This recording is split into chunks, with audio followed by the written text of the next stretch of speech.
Okay, again, I'm going to read the code and I'm going to break it down. This one's nice and short. FCA 423, no card. Let's go to it. Petition, prior demand not required. What does this mean? This means that if that petitioner has a right to get support from the potential respondent, they don't have to go to the respondent. They just need certain factors lined up that this person by law is supposed to be paying support they can just file the petition. They don't need to meet up like in the other articles where it talks about how they voluntarily came together to decide on a support X, Y, and Z and then presented it to the court and then the court put it in, yada, yada. No. This person, this petitioner, they're like, fuck that. I'm supposed to be getting support by law. I'm just going to file my petition. I'm not even going to try to work this out with a person. I'm just going to go straight to it. So let's read it.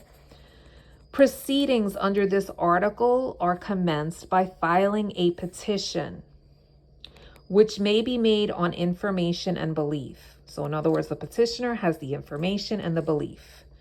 The petitioner, here it is, need not make a demand upon the respondent for support as a condition precedent. In other words, before, precedent to the filing of petition for support.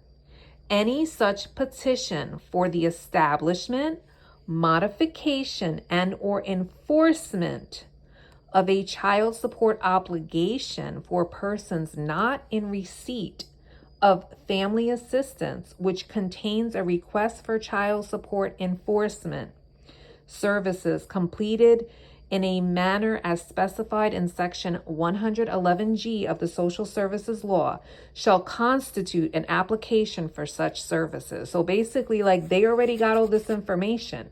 It's legally there by the Social Services Law that this petitioner is supposed to be receiving support. Okay?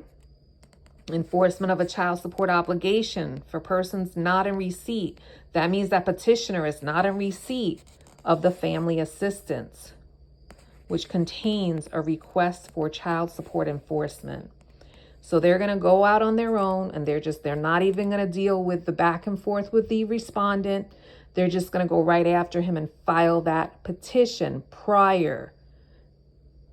without prior demand. So prior demand is not required. The petitioner doesn't have to reach out and be nice to the respondent and say, hey, let's work this out. No, they can just go right up there and file that petition. And that is FCA 423.